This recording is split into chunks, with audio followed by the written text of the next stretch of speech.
Welcome, everyone. This is Chris Hewitt, and we are live on Facebook. I'm the director of the Hudson Valley Current, and this is our current 5 at 5 talks. We have a different topic every day this week about money. Monday was what is money? Tuesday was the evolution of currency. Yesterday was dollars and inequality. And today's topic is universal basic income and where money for social programs like that comes from. Our guests today are Assemblyman Ron Kim, economist, and Hudson Valley Current board president David McCarthy. And we have a representative from Senator Julia Salazar's office, Ramon Pebenito. Welcome, everyone. And I'm here with my co-host, Keyvious Avery. All right. Hi. Hey. Hi. Thanks for joining us. No, Thank you so much. Thank you all. As a student in economics, this is just like a dream come true right here. This is a dream team, you know, we develop a winning strategy together. And I think for the folks watching, the general goal of this is to establish different takes on ways to create a financial safety net for the community. Because, you know, now we've reached a point where there's been so much value extracted from communities that economics is looked at as a mathematical, you know, system of gains and losses, right? We often forget that it's a social science, right? It's about being social. So, David, actually, I want to shift the conversation to you to talk about, you know, what are the 6 core ethics or 6 core values, of economics, like the metaphysics of economics, and how can we incorporate that into our economy? Interesting starting point.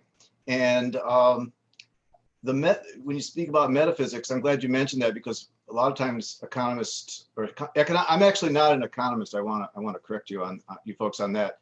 I don't have a degree in economics, but I've been studying it for over 20 years.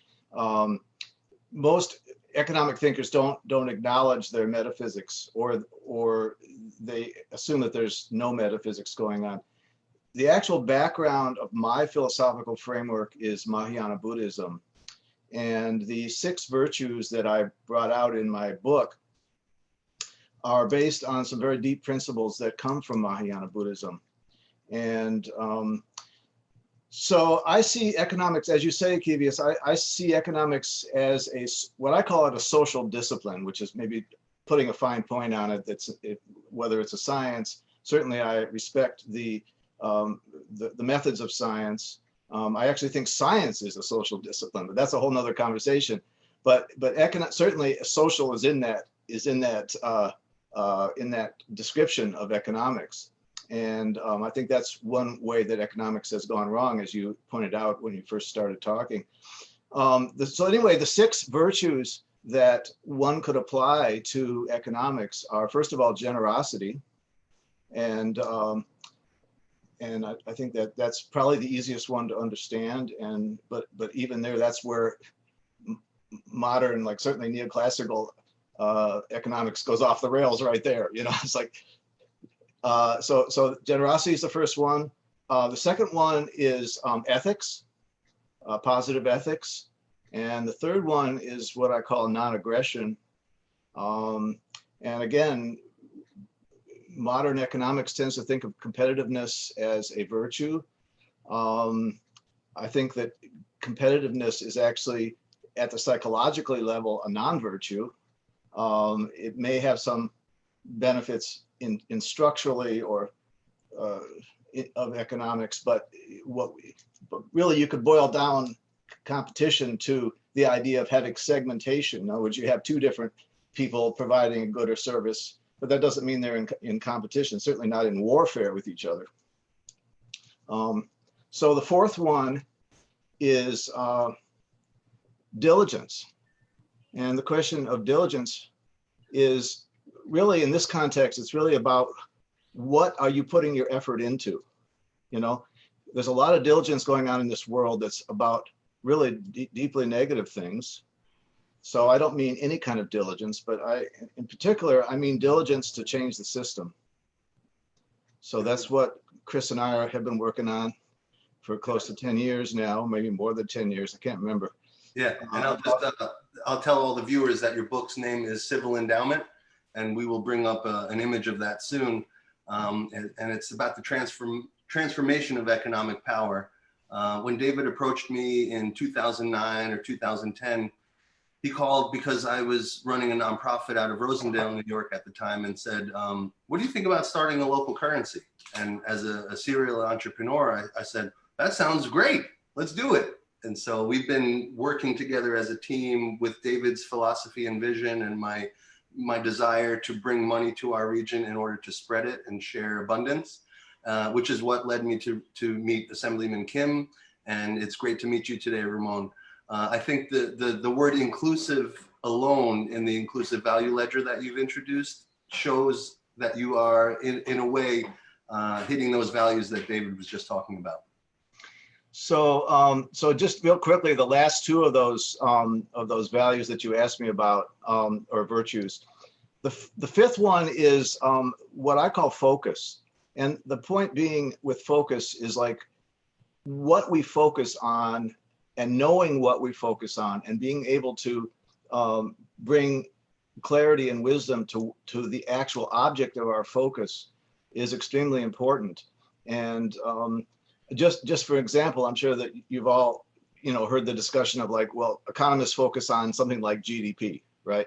That's their focus. They spend huge amounts of money and time and focusing on something that's really not that important, or it's actually a distraction in many ways. So the question of focus is really, well, how are we going to apply, how are we going to bring wisdom into what we focus on? So today's conversation is extremely relevant, and that's a good example of, focusing on something that's really relevant. And the last of the six virtues is just wisdom. And I brought wisdom into economics thinking in terms of two things. One is what I call post-materialism. And that means that it's about pointing out that materialism isn't the proper value for economics overall. And then the second part of that is what I call cocentricity, which means quite simply that everything is interrelated, and which really brings us back to the social dimension of economics, the fact that we are all related. And from a psychological point of view, what's needed is compassion. So in the chapter of the book that describes those six is actually called The Economics of Compassion. So that's the short version. And I wasn't told that I was going to be quizzed on this, so I guess I do remember it, even though I wrote it 5 years ago. But anyway. And I'll share my screen for any current members. This is one of my current profiles. I have my banking information, and I could click search ads. And in our and in the keywords, I'm just going to write civil, and the civil endowment book comes up. It's 17 currents and 95 cents, or you can find it if you have to at Amazon. I didn't know that you actually had the book. Yeah, we have the book in the marketplace. I have it at my house. I did not know that. Yeah, and also it's also for sale at some local bookstores, which I think Keyvious will transition us into some questions for Assemblyman Kim and Mr. Pepinito. Yeah, you touched on, so what it sounds to me, and I love that last point that you said about when we're talking about wisdom and this idea that we're all interconnected and that materialism is not where the value lies. So I want to combine, this idea of being interconnected in value to Assemblyman Ron Kim to touch briefly on the ideas of the inclusive value ledger and where and how do we extract value from each individual to then apply to any community that we're in. No, thank you for that. And thank you, Chris, for inviting me. It actually feels very serendipitous that, David, you mentioned your work is based on Mahayana Buddhism. I'm actually a very big fan, and I study Mahayana Buddhism as a college student, and not many people know this, but on the East Coast, the largest Mahayana Buddhist temple is actually in upstate New York in the Catskills, which I visited in the past. And it actually makes a lot of sense because, Buddhism is also about seeing the world in a very circuitous way.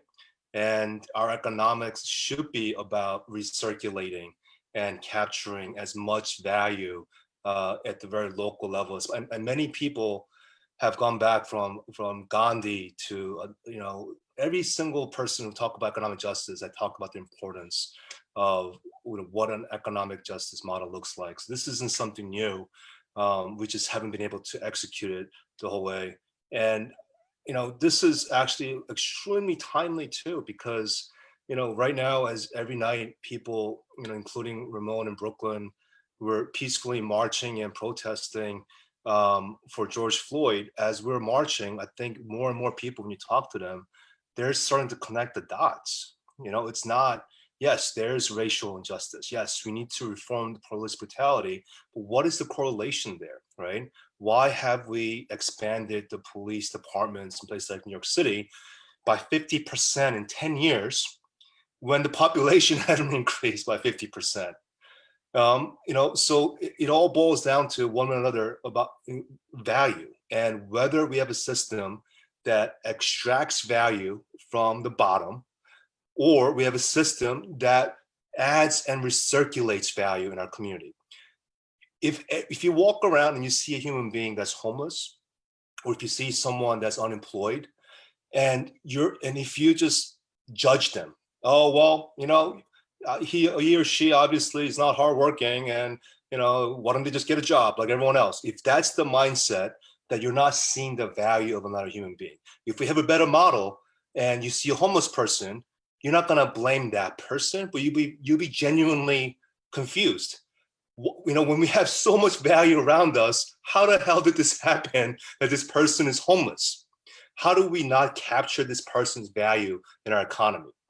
And people say that's radical. That's not radical. Like every other developed nation in the world have already achieved this. In places like Finland, they made a conscious choice to go after this, and within 10 years, they've eliminated homelessness. Yeah. As of this year. And I think when we neglect to recognize value, then people become part of the mass incarceration system, right, because they're maybe poor and struggling to eat, and then cause a small crime that leads to them being in jail for 20 years. Right. And then we continue to leverage social media, pop culture, media to dehumanize them. And once the handcuffs are on a human being, oh, well, that's a lesser of a person, so I can now dehumanize them, and we become desensitized to the violence. And that's what value is about. And so long as we have a monetary system that's designed in a way to extract value from all of us, we will never reach the economic justice system that we strive for. So I salute you, Chris and David, for doing this for 10 years and finally being where you guys are and putting out a real model. And there's a whole menu. There's Hudson Valley Current, which is a fascinating model, and I'm still learning, how this could be replicated around different communities. And the work that I've been doing in the inclusive value ledger is designing a statewide program to offer a public payment system that takes away the power from the private entities that are designed to extract value whenever individuals transact. So imagine if we have a public Venmo system now, and imagine if you actually put on the benefits that we are entitled to every single day, and we can actually make those benefits fluid, transferable, and fungible, and treat them like real currencies. So case in point, right now, I have constituents, Ramon's got constituents, they've been waiting around since March to get their unemployment checks. Like since March, it's incredible how inefficient our systems are. Imagine we had the inclusive value ledger, those benefits would have dropped in people's wallets in a matter of minutes. And we could transfer those benefits too. Another example, nursing homes, right? We have families that want to take their loved ones out of the nursing homes during this crisis, and all we have to do is allow the Medicaid benefits that they're getting, the nursing home businesses are getting reimbursed, to be transferred into a home care. It seems very logical and simple, right? But the way that the system is structured is so rigid, we have to pass like 5 federal bills to do that. And they did it by design, because who's making money off Medicaid, right? with the businesses. It's everything, whichever direction we see, it is highly extractive, and secondary markets are constantly profiting off our public benefit system and our ability to circulate and generate wealth and value in local economies. And IVL, our goal is to stop that and show that the point of money is to express, store, and exchange as much value between people as possible. Nice. Keyvious? Yep. So what you touched on, and I want to build out a list on this point, and this is open to anyone. And Ramon, if you have any specific points you want to put in this, that'll be great. But talking about secondary entities that extract value from communities. When we talk about predatory lending, when we talk about systematic oppression through the economy, like what are some systems in place or systems that have been in place, Ramon, from your research, and Assemblyman Ron Kim from your research, that you find extracts value from the communities, even touching on corporate welfare? Ramon, would you like to start? Well, as far as extracting value from our community, you also have the completely needless and arbitrary fines and penalties that come with being incarcerated or being involved in the criminal justice system. That extracts value. Unnecessary detainment of minorities and those who are racially profiled. These are all hardworking, blue collar or working class individuals. That also takes value out of the economy. The fact that many people who engage in childcare, home care, community service are not getting properly compensated or rewarded. What we have, as Assemblyman Kim pointed out, is during this COVID crisis, you have many people without their unemployment benefits, and we've taken some terrible calls of people who are making choices between, diapers and rent, or paying food or paying bills. The economy that is crashing down around us has to be remade from the bottom up. And so supporting something like the IVL, which captures and recirculates value, which rewards and remunerates care, much of which is done by women. In particular, many of much of New York City, women of color. They are not properly paid or remunerated for this service that they do, which helps maintain and support working people throughout New York City. So this is an opportunity, a grand moment, a crisis where we can invert this completely backward system on the side of everyday people, and end the criminalization of the poor, and actually begin to build and uplift them on the basis of rewarding care, inclusion, and civic community. Beautiful. That's beautiful. And can we touch on, an extension of IVL, which is this idea of human-centered capitalism, and redefining what human capital is, and placing it in the hands of extracting value from each human. But, yeah. Chris or who are you asking to talk about that? Sorry, Ramon or Ron Kim? Oh, okay. Yeah. Go ahead, Ramon. Well, could you please rephrase which aspect of capitalism? The idea of human-centered capitalism and how that ties into assigning value to humans. Well, you see, as a socialist, as an unapologetic socialist, I see that it's very difficult to untangle a lot of capitalist relations. However, at the very least, we must respect and honor everyday people and their right to a house, education, healthcare, and the right to dignified childcare, to the act of caring and participating in one's community, as opposed to being a vessel and instrument for profit and exploitation and working long hours for an uncaring boss. That's different. You talked, David brought up those very nice virtues of compassion, which is completely antithetical to the capitalist mindset. And so, as we at least try to remove some of the more vicious and cruel and needless portions of capitalist relations in our society, a basic return to rewarding value, care, inclusion, And as I said, the kind of everyday labor that goes unremunerated by working class women of color, it is at time, we have a time in this crisis for attention, real attention and honor and real material conditions and improving the lives of everyday working women of color right now with this IVL. Had it been in place, this DOL benefit situation would never have happened. Never. Because the benefits would have been there by virtue of simply being in the system and having everything integrated. I mean, even at the very least, the DOL as an entity, as a corporation, if we use the mindset of being just like a firm, has failed the people and is putting out a bad product. Yeah, and just look at who's actually benefiting and who's making money off the inefficiencies.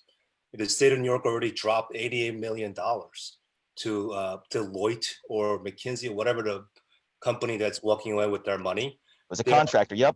Right, and they're hiring like outside workers to handle the account. And the first thing that the governor did was call up Google and say, can we integrate all the system onto the Google cloud? So, I mean, that's so what's happening is they're leveraging the crisis to privatize the public sector inch by inch, you know, and while gaslighting the public that, whoa, we're being creative, we're being innovative. No, you're not. You're privatizing the public sector every single day. And that's something that people are calling him out for, and we will, I think, change. But to go back to your question, though, I mean, I think that the concept of a human-centered capitalism, it's almost kind of like a paradox. I mean, I don't think it doesn't exist. You can't have a human-centered, you know, extractive, hyper-competitive model. And the whole point of centering around the economy around human needs is to build a collaborative, empathetic, compassionate, a true peer-to-peer world, you know, not the sharing economy that we hear about with Uber or whatever, but a true sharing economy that without any third-party platforms that takes value from us, you know, and when you build that, we wouldn't, I mean, capitalism is just the word, like we wouldn't, it wouldn't match the economy of what we would be creating. And I think that's the direction that we should be striving toward and the people are hungry for in this minute. Yeah, I think that's my favorite part of David's book, because he thinks with such a large vision. His civil endowment is about creating an endowment that can benefit every human on earth without borders, without political problems between it, but benefiting every human on earth. So when I read the book and then thought, we can make this happen on a local level, David and I have already raised about 15,000 and we have the endowment set up. And so David, can you explain why you've shifted the name to Monetary Reserve Endowment over Civil Endowment, and how an endowment benefits people? Yeah, I just want to just take a step back because like Ron and Ramon, I kind of reacted to the idea of human-centered capitalism too. It's like if we were to, you know, move towards an economy that was truly human-centered, I don't think it would be called capitalism. Mm-hmm. But I will say that for any modern economy, you have to have capital. And one of the things, the ideas that I brought out in my book was that, you know, capitalism can't be reformed as such, but capital can be reformed. And the idea being that capital could be endowed to the common good. And so the overall, as Chris says, the overarching idea is that it's endowed to the common good of all humanity, but actually it could be also broken down into local endowments. It could be used, you could actually have individual endowments, and a lot of people have thought of this. I mean, I don't know if you know Thomas Paine, actually one of the writer that pretty much launched the American Revolution, thought that every young person should get a substantial inheritance when they reached about the age of 20 or 25. And he also believed that you should get and this was completely revolutionary. This was like the 1700s. So it's the whole idea of a universal capital endowment is not certainly not specific to me. I think I've created some original work around it. I just read, I don't know if you guys have read Thomas Piketty, who did Capital in the 21st Century. And he just wrote another book that's this thick called Capital and Ideology, which gets into all kinds of history. It's an amazing book. And I don't know if I'm going to get through it. I didn't get through the first book either, but I got the basic point of it. And at the end, he talks about, he believes in a universal endowment that should be given to people at a certain age, like 20 or 25. So there's a lot of these ideas that are out there. And I hope we do get, but anyway, the idea of civil endowment is that it's also that it's administered by civil society. I think government has a huge role, and I'm just like overjoyed to hear you guys coming from the government side talking the way you're talking, because it's fantastic, you know. But I think that what's really needed is a balanced relationship between civil society organizations like the Current and business entities that are actually behaving ethically, which is not necessarily encouraged right now. But once those three dimensions come into balance, then you're going to have an economy that's really healthy. So just to kind of wrap it up, I don't think it would be called capitalism, but you still need capital. That's the takeaway. Nice. I have a quick throwaway comment for our great author David. The fact that you're not an economist is okay, because I was trained as an economist at the New School. I got my MA in it, and one thing we learned at the New School, and if you read the literature, the profession of economists is about 4,000 or 5,000 people in the world, right? And about only 2 or 3 dozen of them actually accurately called the 2008 recession. The overwhelming majority of professional economists, including central bankers and all these great policymakers, did not see that coming. They didn't see this coming. And so for that reason, those ideas, I think, ought to be left to the dustbin of history. And I think great, wonderful, momentum shifting ideas like the IVL and Assemblyman Kim's legislation would do much along the path of eradicating some of these horrific injustices. That's beautiful, Ramon. David and I and our team saw this coming 2 years ago. And so on March 10th, we hit what we called our emergency red button, because we knew the recession was hitting before the national news announced it. And so it's been an exciting shift over the last 2 to 3 months to become recession ready and talk about recession, which we never talked about. For 10 years, we knew that this was going to be for the recession, but we didn't talk about it because that could be a scary word. And now we're using it, like the Great Recession that happened in 2008, I call the biggest robbery in American history. And I also think of it as a great liberation in a way. When I heard the Great Depression as a kid, I was like, everyone was depressed, but actually it was a shift, it was a transition. And so we've been calling this work we're doing the new economy, but we're just starting to call it the just economy, which relates to a universal basic income and supporting people at ground level. And Keyvious and I had a great conversation today about the words universal and basic and income. And we only kept one word in our new proposal. Keyvious, you want to tell everyone about it? Yep, it is reciprocal regenerative income.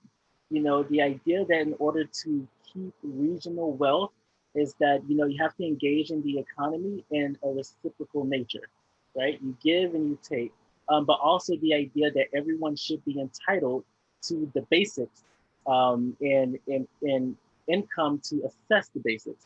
So when we talk about universal income, you know, that's applicable to anyone, folks that need it and folks that don't. However, there are some oppositions to universal income to impose a job guarantee, to say, well, at least, you know, every state should have jobs set for people that, you know, endure unemployment that they can go to in some way to earn money. What the Current is doing is a mixture of both, you know, is giving people 300 current line of credits. However, you have to work for it. So you can go into the negative, however, you have to contribute to the circulation. So I just want to know, Chris and David, this idea of reciprocity and why that's so important and key to maintaining and retaining regional wealth. Well, you know, well, first of all, you know, there's basically 3 kinds of economic transfers. There's reciprocal transfers, which is basically work relationships or trading, but there's also gift relationships, and there's also theft or transfers that are done through threats. Actually, Aristotle came up with that threefold division, and it's still very valuable to think about it in terms, because if you think about the economy, and especially if you think about history, you will see that theft is a big part of our history, and that's why, for example, it's not unreasonable to think about things like reparations for African Americans.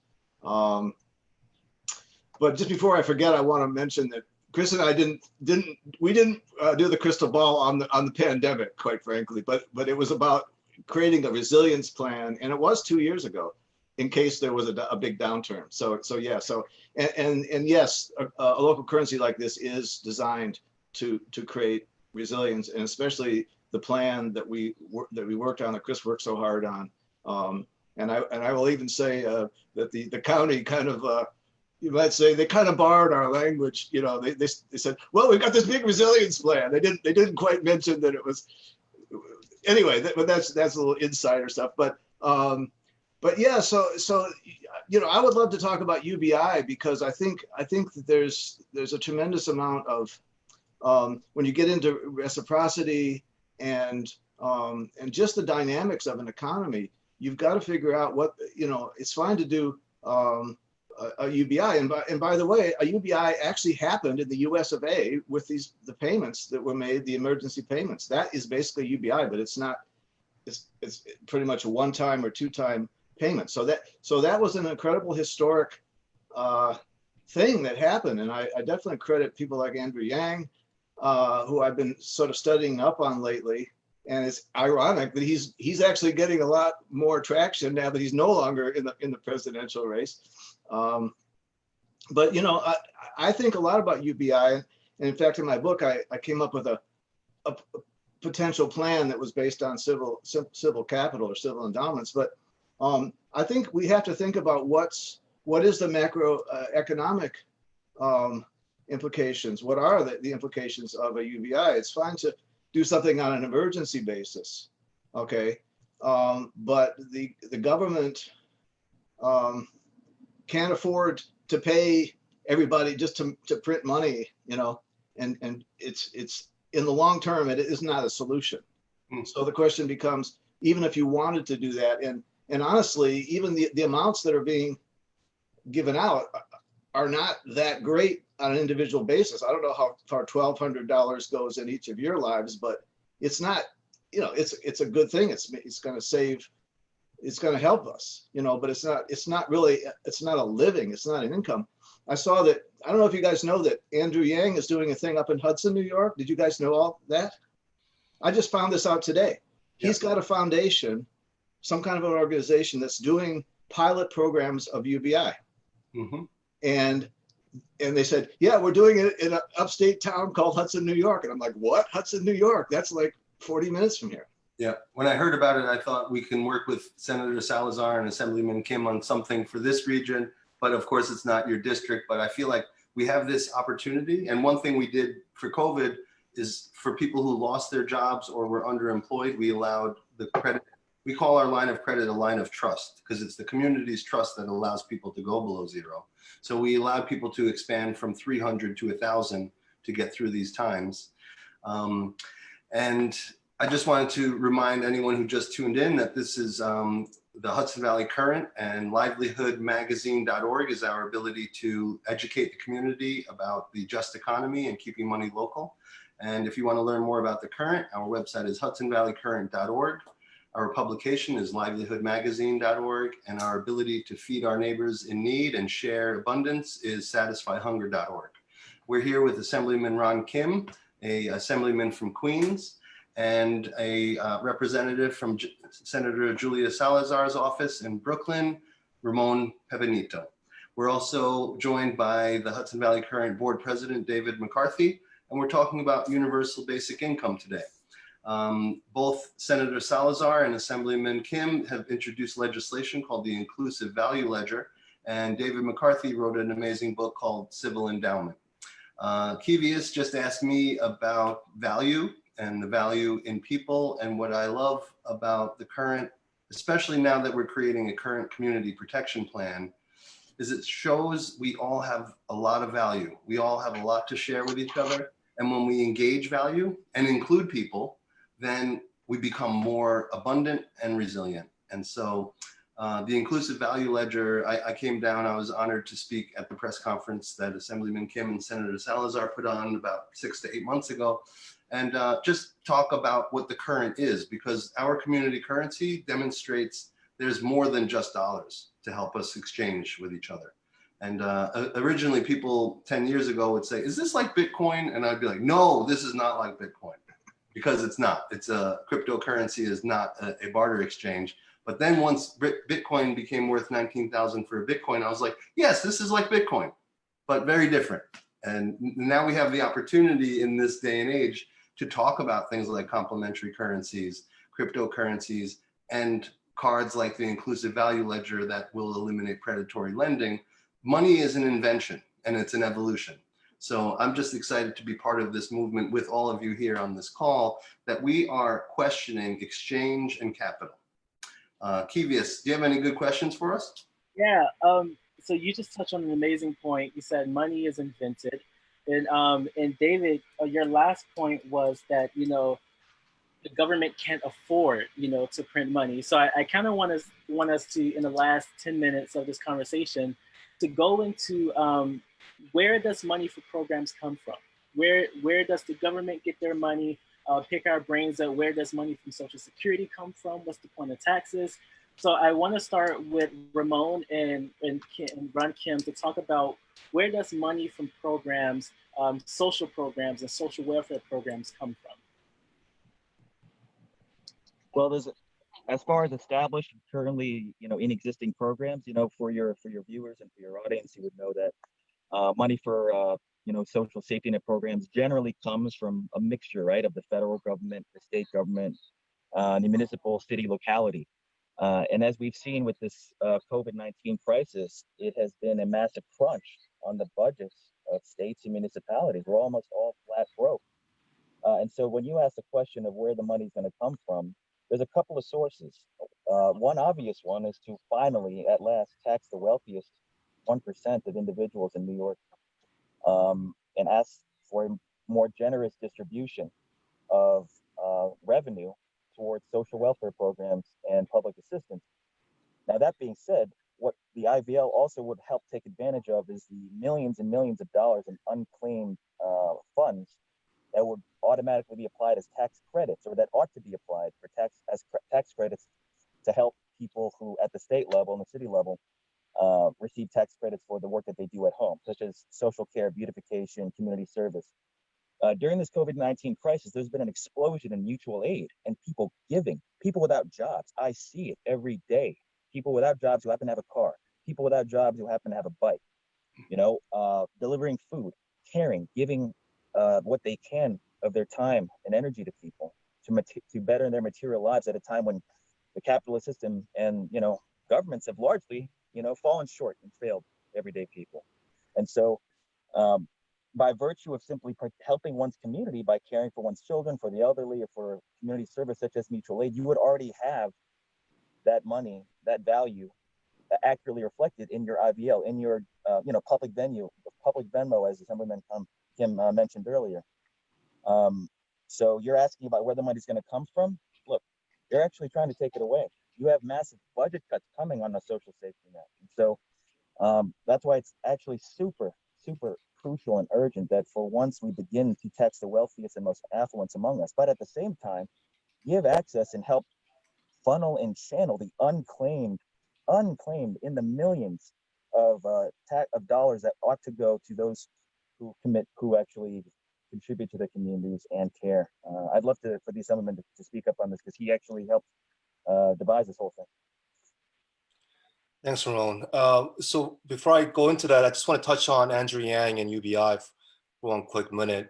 I sat down with Andrew before he launched his campaign, and he had his book on UBI. And one of my critiques, and it still remains today, is tying UBI with what he calls trickle up economics and using it as a way to spur the economy upwards. And that you can see the detrimental impact of applying that philosophy to UBI.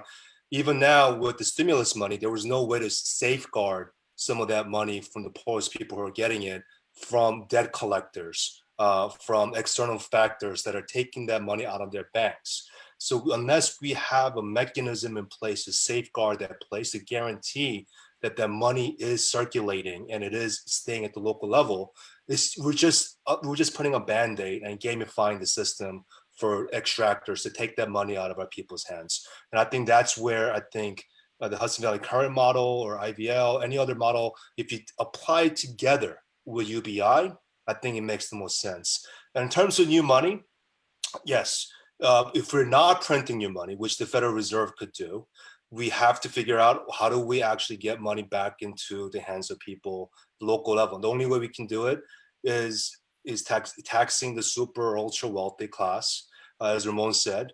And if you don't have the political courage to do that, there's two other ways to get new money. One is the Federal Reserve just announced that they are opening up their lending mechanisms in the form of the municipal liquidity facility. It's a new lending facility that for the first time that they ever created that treats localities and states like de facto federal agencies. So we can go in with them and identify how to print and apply new money.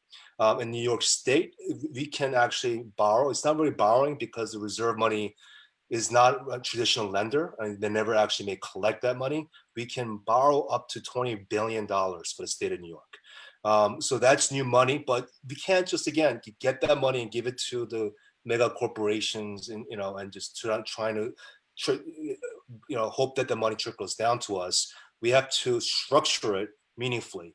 We have to put it into like a public banking system so it is guaranteed that the money is being given to the most vulnerable populations, the essential workers, the informal sector workers that are left behind. Those are unless we have an infrastructure like a public bank, an IVL, Hudson Valley, that we can inject those funds to, that money will only be taken out sooner or later. We're just gamifying the economy for the money to leave us. So those are the three, I think, things that we can focus on to get new money for our economy. And that's here. I have one more question for David, and Chris, you can add before we close up. Mm-hmm. Is when you all co-founded Hudson Valley Current, I want to apply this "where's money" question to Hudson Valley Current. Where does money come from, as far as local currencies go? Well, honestly, that's the actual creation of money in a mutual credit network is actually, it's not even really created by the organization. It's created by the transaction that creates that debit and credit relationship. I used to try and tell people it's like the positive and negative charge of an atom. There's a neutron and there's an electron and there's a proton, and a lot of people that don't like science, their eyes start to roll over. But basically, the money is created by the actual community. It's the civil society. It's the actual. So that's the first thing. The beauty is that line of credit of 300 currents, if I go from 0 to negative 300, I've just put 300 new currents into the economy, which means for each a central bank, every member.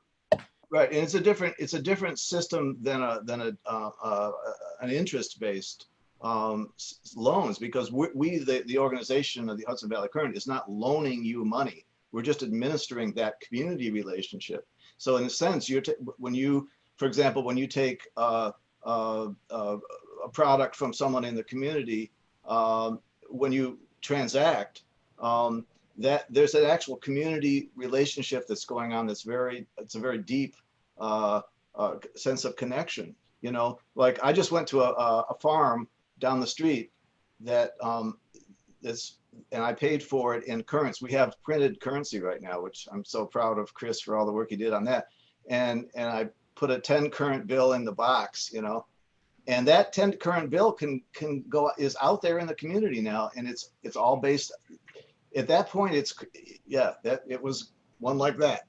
But this has been such a great conversation. I don't want to get too long-winded, but there's so many, I think this is really like a beginning of a conversation with you guys, Ramon and Assemblyman Kim. I just feel so honored that we can talk at this level, because there's any number of further discussions that I'm very passionate about. For example, not just an income tax, but a wealth tax. And that's something that's been, because as you know, the ultra wealthy are extremely good at paying very low taxes. It doesn't matter what rate you put on them. They figure out ways because they're in with the guys that make the laws, right? But if you put if you actually created a wealth tax, it would change some things. Yeah. What's amazing about this week is each guest, from Heinz Hoffner from Germany to Martin and Tamika Dunkley, who own Seasoned Delicious locally here in Ulster County, every guest has been so amazing and our conversation so engaging. We usually end it by saying, we should discuss this topic next month. And so I think we're going to follow up next month, reach out to both of you. And as a councilman in my town, I'm honored to be here with 2 state representatives. Last week, I proposed that we change our police department to a peace department. And one thing that I think also the political will should be there, besides taxing the rich, is restructuring our military that's worth $750 billion a year. And I know that's hard to talk about, but as we create a peace department, taking apart our Department of Defense makes sense. We can protect ourselves with peace, and we could be here for the world with peace. And so that's why I'm involved in community currency, because I value everybody, and I value my relationship with you, Assemblyman Kim. Thanks for all your support. Thanks for joining us this evening. And I just wanted to mention, if anyone wants to learn more about the Inclusive Value Ledger, you can go to inclusive.money. And you can also learn, and you'll see this little cash flow and some beautiful documentation and their white paper, the press conference. There's a video of the press conference. You can learn a lot. And you can also learn how to contact both Senator Salazar and Assemblyman Kim. You can find David McCarthy's book, Civil Endowment, on Amazon.com, at local bookstores, or through the Hudson Valley Current. Keyvious, thanks for helping run a tight 45-minute conversation. And thanks everyone for joining us. Thank you. Thank you very much. Thank you so much. Talk to you soon. Thanks, Chris and David. Thanks very much. Bye-bye. Bye-bye.